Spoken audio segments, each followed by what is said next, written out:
अस्सलाम वालेकुम जी। मैं अकरम उदास उम्मीद करना कि सब खरीयत नाल होवोगे।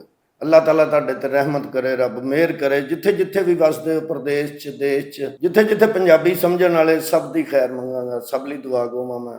ਸਾਡੇ ਦੋ ਮੁਲਕਾਂ ਦੀ ਲੱਗੀ ਜੰਗ ਆਪਸ ਵਿੱਚ ਖਤਮ ਹੋ ਗਈ, ਹੋਣੀ ਵੀ ਚਾਹੀਦੀ, ਕਿਉਂਕਿ ਤਾਰੀਖ ਚੁੱਕ ਕੇ ਵੇਖ ਲਓ, ਜੰਗ 'ਚ ਨੁਕਸਾਨ ਹੀ ਹੁੰਦਾ, ਫਾਇਦਾ ਨਹੀਂ ਹੁੰਦਾ, ਮਾਲੀ ਜਾਨੀ ਨੁਕਸਾਨ ਹੁੰਦਾ ਤੇ ਨਹੀਂ ਹੋਣਾ ਚਾਹੀਦਾ। ਬਾਕੀ ਜਿੰਨੇ ਵੀ ਦਾਰੇ ਨੇ, ਮੈਂ ਸਭ ਨੂੰ ਸਲੂਟ ਪੇਸ਼ ਕਰਨਾ ਹੈ ਕਿ ਉਹ ਆਪਣੀ ਆਪਣੀ ਡਿਊਟੀ ਦੇ ਰਹੇ ਨੇ। ਔਰ ਇੰਨੀ ਗਰਮੀ ਦੇ ਵਿੱਚ ਮੀਂਹ ਹੋਵੇ, ਹਨੇਰੀ ਹੋਵੇ, ਬਾਰਡਰਾਂ ਤੇ ਖਲੋਤੇ ਫੌਜੀ ਜਵਾਨ ਗਰਮੀ ਸਰਦੀ ਦੇ ਵਿੱਚ ਤਹਫਜ਼ ਕਰਨ ਡਏ ਨੇ ਸਾਡਾ, ਉਹਨਾਂ ਦਾ ਵੀ ਖਿਆਲ ਰੱਖਣਾ ਚਾਹੀਦਾ। ਅਸੀਂ ਉਹਨਾਂ ਲਈ ਵੀ ਦੁਆ ਗਵਾਵਾਂ ਕਿ ਅੱਲਾ ਉਹਨਾਂ ਨੂੰ ਜ਼ਿੰਦਗੀ ਦੇ।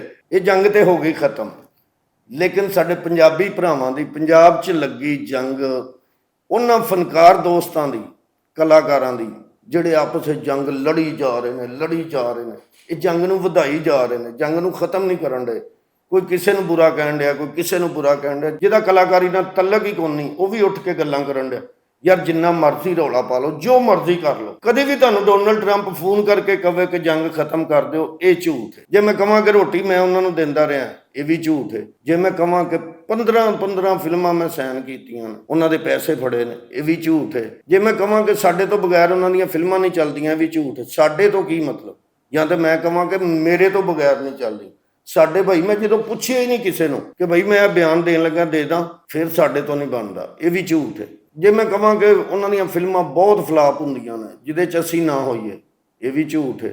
ਮੈਂ ਜਾ ਕੇ ਲੰਡਨ 'ਚ ਬੈਠਾ, ਰਾਈਟਰ ਮੰਗਾਏ, ਫਿਰ ਕੈਨੇਡਾ ਤੋਂ ਬੰਦੇ ਬੁਲਾਏ, ਆਸਟ੍ਰੇਲੀਆ ਤੋਂ ਬੁਲਾਏ, ਇੱਕ ਮੈਂ ਇੰਡੀਆ ਤੋਂ ਬੁਲਾਇਆ, ਬਾਕੀ ਪਾਕਿਸਤਾਨ ਪੰਜਾਬ ਤੋਂ ਬੁਲਾਏ, ਤੇ ਭਾਈ ਇਹ ਵੀ ਝੂਠ ਹੈ। ਕਿਉਂਕਿ ਯਾਰ ਬਿਆਨ ਦੇਣ ਤੋਂ ਪਹਿਲੇ ਇਹ ਸੋਚ ਲੈਣਾ ਚਾਹੀਦਾ ਸਾਨੂੰ ਕਿ ਜਿਨ੍ਹਾਂ ਪ੍ਰੋਡਿਊਸਰਾਂ ਨੇ ਪੈਸੇ ਲਾਏ, ਜਿਨ੍ਹਾਂ ਪ੍ਰੋਡਿਊਸਰਾਂ ਨੇ ਸਾਰਾ ਕੁਝ ਕੀਤਾ, ਯਾਰ ਬੜੇ ਫਨਕਾਰ ਜਿਨ੍ਹਾਂ ਨੇ ਰਲ ਕੇ ਕੰਮ ਕੀਤਾ, ਉਹਨਾਂ ਦਾ ਪੈਸਾ ਲੱਗਾ ਯਾਰ, ਉਹਨਾਂ ਦੇ ਬਾਰੇ ਵੀ ਸੋਚਣਾ ਚਾਹੀਦਾ ਮੈਨੂੰ। ਮੈਂ ਉਹ ਨਹੀਂ ਸੋਚ ਰਿਹਾ, ਮੈਂ ਜੋ ਮੂੰਹ ਚਾਹੀ ਜਾ ਰਿਹਾ ਕੱਢੀ ਜਾ ਰਿਹਾ।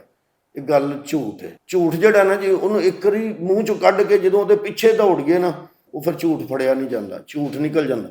ਪ੍ਰਦੇਸ਼ 'ਚ ਬੈਠੇ ਲੋਕ ਸਾਡੇ ਨਾਲ ਪਿਆਰ ਕਰਦੇ ਨੇ। ਜੇ ਮੈਂ ਕਿਸੇ ਨੂੰ ਕਹਾਂਗਾ ਨਾ ਮੈਂ ਜੈਟ ਤਿਆਰਾ ਲੈ ਲਿਆ, ਉਹਨਾਂ ਨੇ ਮੰਨ ਜਾਣਾ, ਕਿਉਂਕਿ ਫੈਨ ਨੇ ਮੇਰੇ ਨਾਲ ਪਿਆਰ ਕਰ। ਮੇਰੇ ਮੂੰਹ 'ਚੋਂ ਨਿਕਲੇ ਅਲਫਾਜ਼ ਕਿਸੇ ਦਾ ਕਾਰੋਬਾਰ ਤੇ ਨਹੀਂ ਤਬਾਹ ਕਰਨ ਡਿਆ, ਕਿਸੇ ਦੇ ਪਿਆਰ 'ਚ ਦਰਾੜ ਤੇ ਨਹੀਂ ਪਾਉਣ ਡਿਆ, ਕਿਉਂਕਿ ਬਾਹਰ ਲੋਕੀ ਕਾਰੋਬਾਰ ਵੀ ਇਕੱਠਾ ਕਰਨ ਡਏ ਨੇ, ਸਾਰਾ ਕੁਝ ਕਰਨ ਡਏ। ਤੁਹਾਡੇ ਛੋਟੇ ਛੋਟੇ ਬਿਆਨਾਂ ਦੇ ਉੱਤੋਂ ਇਹ ਬਹੁਤ ਕੰਮ ਖਰਾਬ ਹੋਣ ਡਿਆ। ਪਲੀਜ਼ ਜਿੰਨੇ ਵੀ ਮੇਰੇ ਭਰਾ ਬਿਆਨ ਦੇਣ ਵਾਲੇ ਨੇ, ਜਾਂ ਜਿੰਨੇ ਵੀ ਚੈਨਲ 'ਤੇ ਬਹਿ ਕੇ ਗੱਲ ਕਰਨ ਵਾਲੇ ਨੇ, ਸਾਰਿਆਂ ਨੂੰ ਸੋਚ ਸਮਝ ਕੇ ਕਰਨੀ ਚਾਹੀਦੀ।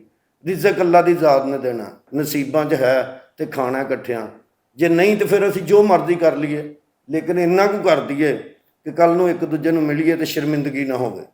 ਕਿਉਂਕਿ ਪ੍ਰਦੇਸ਼ 'ਚ ਜਾਂਦੇ ਹਾਂ ਅਸੀਂ, ਮਤਲਬ ਕਿਸੇ ਜਗ੍ਹਾ ਵੀ ਜਾਂਦੇ ਹਾਂ, ਸ਼ੋਅ ਕਰਨ ਜਾਂਦੇ ਹਾਂ, TV ਡਰਾਮਾ ਕਰਨ ਜਾਂਦੇ ਹਾਂ, ਫਿਲਮ ਕਰਨ ਜਾਂਦੇ ਹਾਂ, ਉੱਥੇ ਬਹੁਤ ਲੋਕ ਪਿਆਰ ਕਰਨ ਵਾਲੇ ਮਿਲਦੇ ਨੇ, ਉਹਨਾਂ 'ਚ ਫਰਕ ਪਏਗਾ। ਸੋਚ ਸਮਝ ਕੇ ਕਰਨੀ ਚਾਹੀਦੀ। ਅਗਰ ਮੇਰੀ ਕਿਸੇ ਨੂੰ ਗੱਲ ਬੁਰੀ ਲੱਗੇ ਤਾਂ ਮੈਂ ਮਾਫੀ ਚਾਹੁੰਦਾ।